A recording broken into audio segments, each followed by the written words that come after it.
Hello everyone! Welcome back to Long Live the Queen in this Midweek Madness. I'm Gizra and let's continue where we left off, which was this one. Yes, definitely. So, let us see. In the last episode we told someone to keep it. And we chose this cool looking outfit to do all sorts of stuff. Let's see, what's your skill level at? I'm looking here. Okay. What were we doing last time anyway? Classes. Military, logistics. Okay. Skills, logistics. Alright. Those are rather low. So let's go with the naval strategy first. Alright.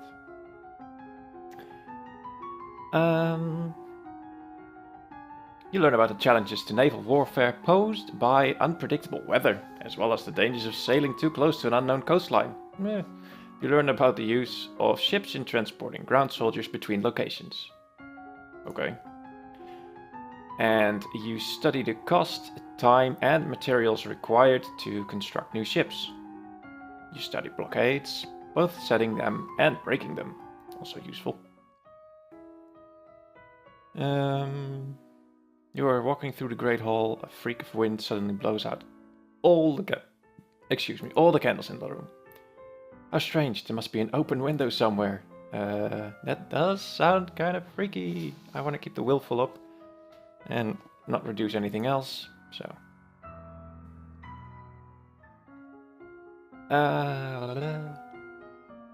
This is almost full. Wow. So one more of those and then the others. Class. Naval strategy. Do it. You study the effects of cannons against coastal installations such as enemy docks and seaside villages. Pretty effective. And you study the effects of... you study the difficulty of a sneak attack at sea and ways that it can be achieved. You have nothing more to learn about naval strategy. That happens. You study the power of ranged weapons, from arrows to thrown fire and sand, and how the threat of such attacks can shift the enemy's response. Yeah, it's pretty obvious. You study the use of cavalry in battle, as well as the costs and benefits of traveling with large animals. Woohoo! Things have been so unsettled lately, everyone's on edge. We need something cheerful. You should hold a tournament. What a good idea. Knights, jousting, musicians, all sorts of competitions. Everyone loves a contest. No. What will you offer as prizes to the winners? No. I know. Employment. The winners will have the option of taking up royal appointments. It's a recruitment drive. Very well, I'll draft the announcement. You leave him to his work. Go, daddy, go. As you move through the hall, your eye falls upon a vase of flowers. Pretty, or a vase of flowers. Pretty, but apparently not getting enough water. The leaves on one blossom have shriveled. Probably divination failed, yeah. Someone in Haldut is being lazy. These flowers should be replaced. You continue up the stairs where a maid is waiting for you. My lady, a gift has arrived from Kigal. From the Duke? No, my lady, a merchant house, I believe. It was sent with a shipment down the Kavala River. You tear open a brightly colored paper to find chocolates. Chocolate producers in Kigal usually ship goods down the Naipo River through Ursul, not straight to the capital. This merchant house probably specializes in something else and only traded for the chocolate.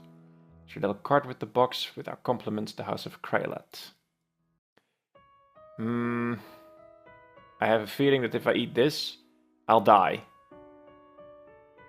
Because I've actually seen that happen once. So I'll save it for later. I don't feel like candy right now. Woo! Not really. Yeah. Whatever. Skills. One more of these. None of these. What's needed for divination anyway? Decoration. It's at 0. That's here. I guess that doesn't really matter anymore now.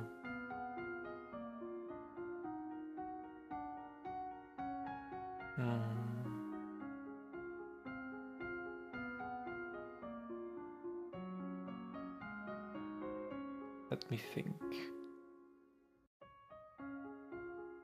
Not too long, of course. You know what? Let's go for something totally different. Classes. Weapons. Archery.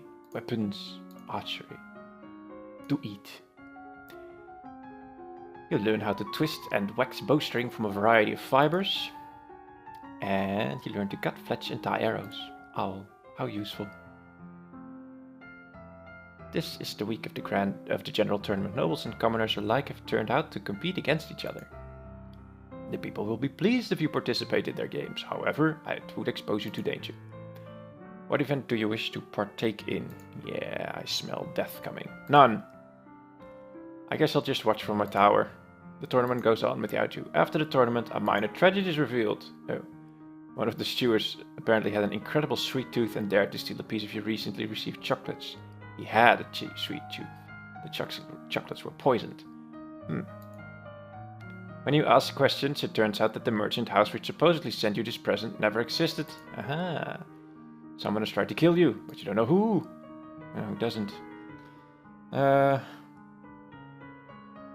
Remove the depression.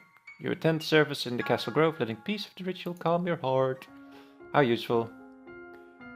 Classes. Wait, what? Skills. That's going rather well. So, skills? No, classes. And one polearm. Bling. You learn about different styles and sizes of bows, long, short, and recurve. You learn about caring for your bow, how to store it between the uses, string and unstring, and check for damage or wear. You also learn that you should never fire a bow without an arrow on the string. Yeah, you shouldn't. You learn about a variety of long weapons, from the quarterstaff to the spear to the halberd and glaive. Ooh.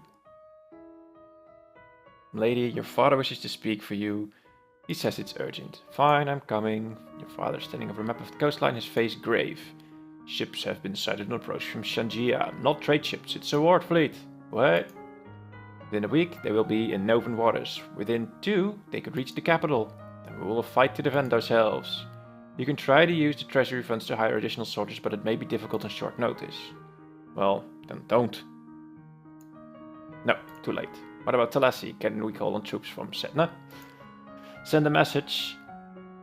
But even if he agrees, it will take time for his soldiers to mobilize. You'll need to draw up a naval strategy for his ships to carry out. You could choose to act as admiral and lead the fleet in person, but the danger to you would be very great. Unless you think your personal skills will make a difference, I would strongly advise against it. Yeah, I would too. No, there's too much to do here. I can't go to sea. Let's attend the service though.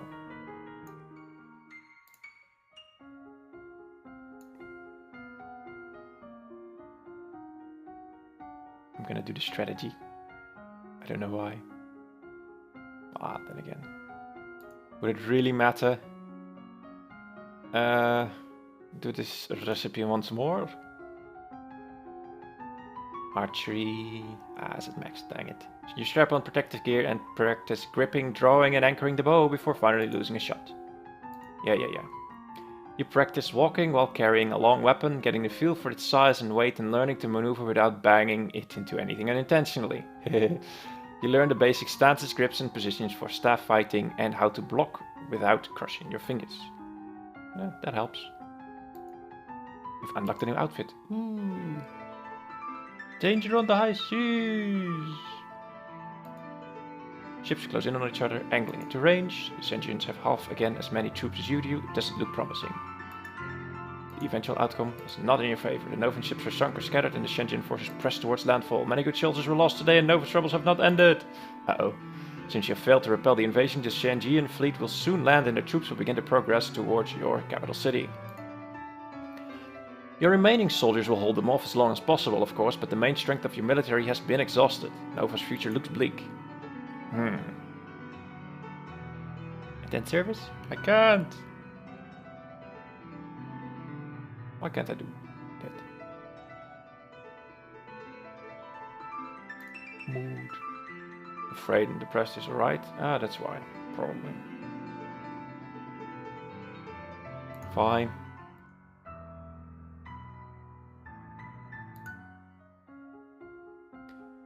Lol. No. Pole arms and swords. Do it this way around. Oh, that's an increase. You practice standard attacks and sweeps with a long staff. Swords. You spar with a partner, trading blows while looking for openings to attack each other. It's going better. The invasion of Nova is proceeding. Your coastline is under Shenjian control. Soldiers have marched through villages, trampling fields and frightening citizens. Just that. A diplomatic delegation from Shenjia has requested access to the castle to discuss terms, most likely for your surrender. You lack the strength to hold off their armies, and surrendering now will save many lives. It would seem that you have no choice. Almost no choice. Your fiancé, Duke or Talarist of Setna, has sent you a message. He does not personally command enough soldiers to turn the tide against this invasion, but his king in Talassi is eager to discuss a formal alliance. If you flee the capital now, you should be able to evade the army and reach the Talassian border. No, meet with diplomats. You prepare yourself as best as you can to meet with the representative of Shenjia. You expect the diplomat's military representative, a general or an admiral. You did not expect the handsome man decked in jewels who now stands before you, a man announced by your servants as Togami, king of Shenjia. King consort, he should be, even if that much. He's a common musician who married his way onto the throne, and he's a lumen too. My dear young lady, how difficult this must be for you, such responsibility at such a tender age. Ooh, don't pretend to be my friend while you're killing my people. Temper, temper, princess. After all, I'm here to save your people. War benefits no one, don't you think? And don't invade, dang it. Such a terrible waste. Better to settle things in a civilized manner. A contest, a game, so to speak, with Nova at the stakes. Should I win, then your domain will submit and accept me as overlord with no further resistance. Should I lose, then my army will leave your domain in peace and shed no more blood. What sort of game? It is well known that Nova is ruled by lumens. As it happens, I too possess the power of a lumen. I propose a formal duel even. My power against yours. The winner takes control of Nova. The loser dies. Your game, by your rules, for my life. That doesn't sound fair to me. The rules of a formal dueling have been passed down for centuries and must be upheld. It is important that we do this by the ancient codes. Why should I? If you refuse, then the war will continue. I'll sweeten the deal. If you meet me in formal lumen challenge, I'll call off the evasion, even if I win. Oh. Really? No, of course not, dang it. I swear by the gods, Nova will be free and safe. Why take that risk? You're winning the war. It's not your land that I want, it's your crystal. To gain your power, I'm willing to wager my own. Shall we begin?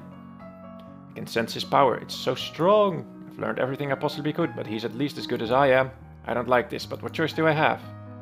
He was a magician once before he married his way into power. Can I use that? Well, I'm not gonna sing, obviously. If I refuse, we'll die. If I accept, we may not die. And I must. Togami explains the rules of formal dueling to you, including a carefully inscribed circle of wards, which will contain the effect of any power you wield, protecting bystanders from danger. And then it is time to begin. You trade attacks, one spell sensed and countered by another. Preserving your strength as much as possible, it might almost be exciting if your life weren't on the line. You need to end this quickly before his experience allows him to come up with a trick you can't defeat. He's used to dealing with magical attacks, but he might not be expecting a physical one. Perhaps if you rushed him, you could take him off guard? Up close you couldn't use his fancy spells, but what would you do then? You still have to use magic to win. You can't just grab him and bang his head against the floor. Oh. Perhaps you could focus your power into the shape of a sword and attack him with that. Or maybe you could distract him somehow. You could cast a spell that he couldn't block. Magic sword! Yay! Motes of shimmering moonlight coalesce into a weapon into your hand. Ooh. Your first lunge, he dodges, rolling to the ground, but you recover quickly and strike again. In the confined space of the warded circle, there's nowhere for him to run. The final strike of your moonblade parts his head from his shoulders. Yay, we won! Ooh. That is nice. Attend service. Become less angry. You attend service in the castle grove, letting the peace of the ritual calm your heart. That sounds like a fine plan. Outfit. Magical girl outfit, of course.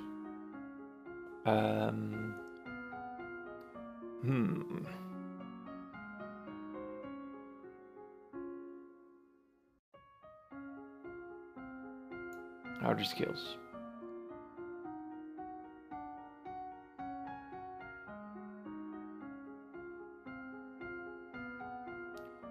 I don't know. Conversation. Court manners. Conversation. Public speaking. Do that one. You practice tongue twisting sequences of syllables to improve your enunciation. Okay. You take deep breaths and practice speaking loudly and clearly, projecting your voice to every corner of a room. Okay. Once you defeated the king of Senja in the duel, the invasion was meant to be over. In practice, it is not quite so easy to expel a foreign army from your lands, particularly when their leadership is falling apart.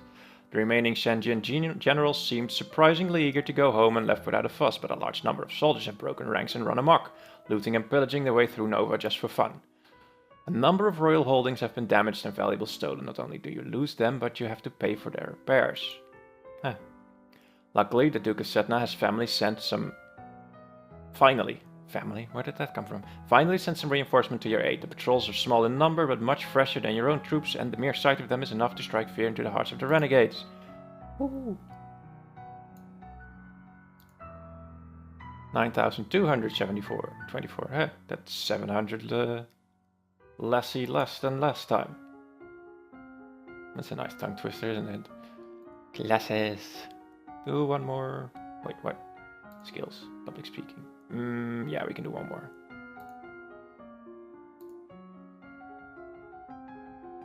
You memorize lists and sonnets and then recite them for your teacher and any castle staff she can round up to serve as an audience.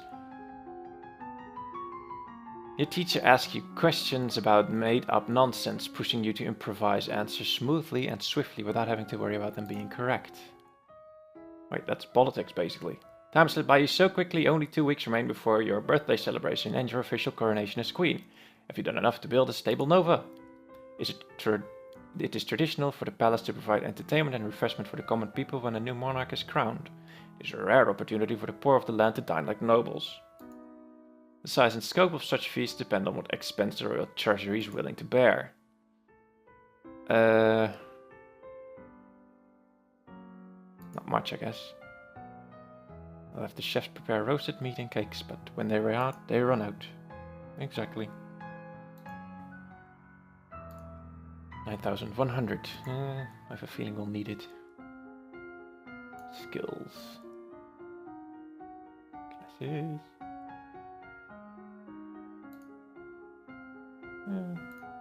Whatever. You read collections of famous historical speeches and practice saying them in convincingly dramatic fashion. Yeah. As the person of highest rank within the domain, no one may sit at any formal event unless you give them permission, and no one must ever turn their backs on you. If they do, you are intended to recognize the insult. Castle is buzzing with preparations for your upcoming coronation. Ministers press you with details for your favorite colors and flowers and so on. You really can't see the point of wasting time worrying about decorations when there's so much else to worry about. Yeah. Others are more interested in the subject of your marriage. It can't take place until you are of age, of course, and considering all the preparations and the need to recover from the coronation, not for much longer than that. Still, it doesn't stop people from buzzing around full of ideas and suggestions. Yeah, that's how it goes.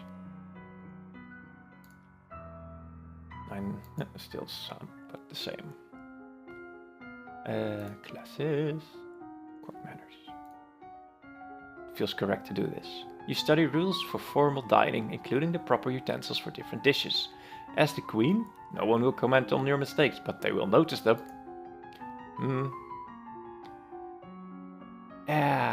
Nice. You study the traditions of ballroom etiquette, how to politely accept or defer an offer, and how to avoid the impression of attachment to an individual.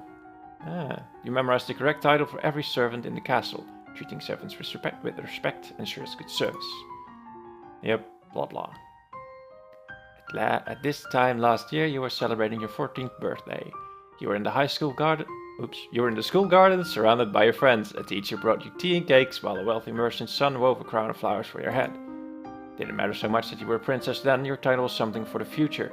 Many of your peers would be duchesses or earls or the like someday, but not then. You were children.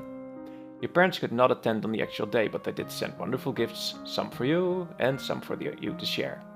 And a week later, they came for a visit, and your mother took you with her through the countryside in a splendid carriage.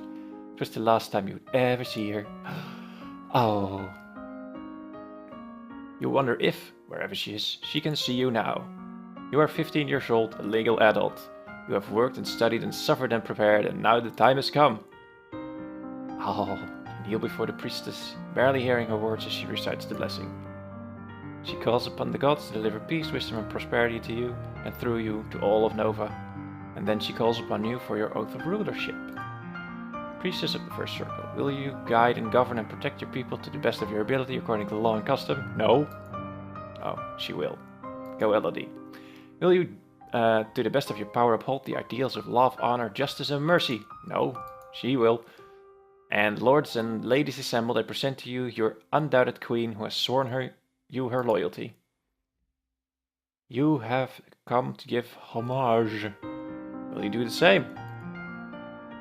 One at a time, the head of each duchy approaches your throne and kneels to swear his or her service to you and your heirs.